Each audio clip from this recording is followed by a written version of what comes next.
Mr. Co-Chair. Let me now focus on the grounds claiming deliberate and dishonest misreporting of economic data to Parliament. The issue of deliberate misreporting of economic data to Parliament is not just unfortunate, but simply untrue. I, and for that matter, the Ministry of Finance, have never misreported data to Parliament as has been alleged. On Tuesday, 13th November 2022, the proponents clarified that their concerns relating to the reporting of fiscal data. In their submission, they alleged that different sets of data were presented to the IMF and the people of Ghana. That is untrue. The 2019 Article 4, which they cited, actually clearly demonstrates that the computing and reporting of the deficit is consistent between the government and the IMF, as shown on the table labeled Ghana Selected Economic and Financial Indicators, 2017 to 2024, on page 4 of the IMF Article 4 and Appendix 3A of the 2019 budget. More importantly, we were under a fund program during that period and could not have been able to exit the program if there were inaccuracies with the data we reported and the methodology used for computing the deficit. In actual fact, in the most recent IMF Article 4 report from 2021, one sees clearly demonstrated that the methodology utilized in computing the deficit is and has been consistent as shown in the tables labeled Ghana Selected Economic Financial Indicators 2019 to 22 on page 3 of the press release numbered PR 21/221. According to Honorable Atta, Mr. Chairman, paragraph 16, page 11, I'm quoting of the staff report, Article 4 says fiscal rules under Ghana Public Financial Management Act fiscal rules could be strengthened, box 1. It goes on to say that about 2.8 percentage point of GDP in financial energy sector payments were recorded below the line in the year 2019 budget because the government considers the financial sector cost as a one-off and energy cost as a debt amortization. Best international practices could include these transactions above the line as they reflect either direct government obligation or government transfers to state-owned enterprises. Because of the exceptional nature of the expenditure, chairs, financial sector cleanup and energy sector IPP payments, we agreed with the fund that it could be treated below the line as shown in the table earlier. Co-chairs, it is also alleged that I have breached the second fiscal rule under the Fiscal Responsibility Act 2018, Act 982, namely the primary balance in 2018 and 2019. Firstly, I maintain the legal position that Act 982 was not passed to take a retrospective effect. It is equally instructive to note that the fiscal and primary balance targets presented to Parliament for those 2 years did not have any estimate on the FinCEN cleanup cost above the line. Consequently, the primary balance target that we were targeting were actually surpluses of 1.6% of GDP in the main budget for 2018 and 1.1% in 2019.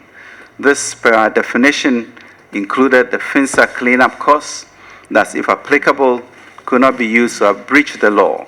To reiterate, the agreed style of reporting with the IMF was to show both a deficit including FinCEN cleanup and one excluding it. I wish to state that the allegation of deliberate misreporting of economic data to Parliament is completely not true. Since I took office in 2017, I have served the country with integrity and honesty. Under my leadership at the Ministry of Finance, there have been significant improvements in the accurate reporting of public finances.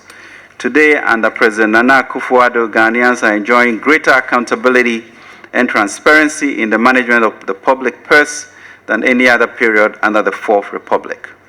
Since 2017, government has complied with the reporting provisions in the Public Financial Management Act 2016, Act 921, including budget implementation report, fiscal reports, public debt report, petroleum revenue management reports, ESLA reports, etc. The proponents have raised the issue of treatment of energy sector IPP payments and financial sector cleanup payments in the fiscal tables. The Ministry of Finance has explained its position on the treatment of these two items to the relevant committees of Parliament during their scrutiny of the annual budget from 2018 to 2021. The Ministry of Finance actually issued a press release on the subject on 10th May 2020, which we had hoped should have put this matter to rest. The ministry included the energy sector IPP payments in the amortization line in the fiscal framework during the 2018 to 2081 period. Financial sector cleanup costs were included in the fiscal framework annually for the period 2018 to 2021 to reflect the issuances of bonds to cover the non-cash costs. Contrary to the position of others that the Ministry of Finance did not reflect the FinSec payments and the energy sector IPP payments in the fiscal framework, I want to emphasize with the budget document as evidence that these payments were reflected in the fiscal framework. Energy sector IPP payments were treated as amortization, and the non-cash financial sector cleanup payments were reflected in the memo item, referred to Appendix 2A of the fiscal tables in the relevant annual budget.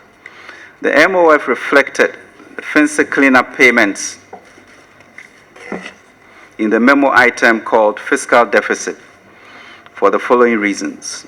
They are extraordinary one-time payment items which need not be mixed up with traditional fiscal operations. And they are largely bonds, and capturing them above the line will imply recognizing their payments now and recognize their payments again when the payments fall due in the future, a possible double counting. A method that the proponent is or ought to have been very familiar with from his years as Deputy Minister for Finance. Likewise, the energy sector IPP payments were reflected in the fiscal framework as part of the amortization line under the financing part of the fiscal table for the following reason. They are debts of SOEs that have been assumed by government and are largely contingent liabilities that have crystallized for payments. And two, they are extraordinary one-off payments which need not be mixed up with also traditional expenditure items.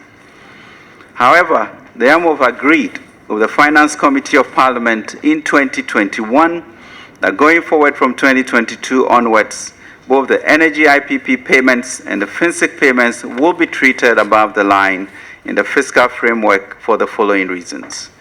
One, the FinSec bailout exercise is largely completed and therefore ceases to be an extraordinary budget item. And two, IPP payments are expected to be made over the medium term, given that they become explicit contingent liabilities. Appropriately budgeting for them above the line ensures the resources are duly allocated for their settlement. The 2022 budget therefore reflects this decision. Neither the ministry nor I have deliberately or dishonestly reported economic data to Parliament. This is buttressed by the submissions made in May 2020 by the IMF Country Director, Dr. Albert Mama, and I quote, "Our number includes these two elements, financial sector payments and energy sector payments." That's the IMF. And we know why the Governor of Bank of Ghana made the decision not to have these two elements in the fiscal deficits.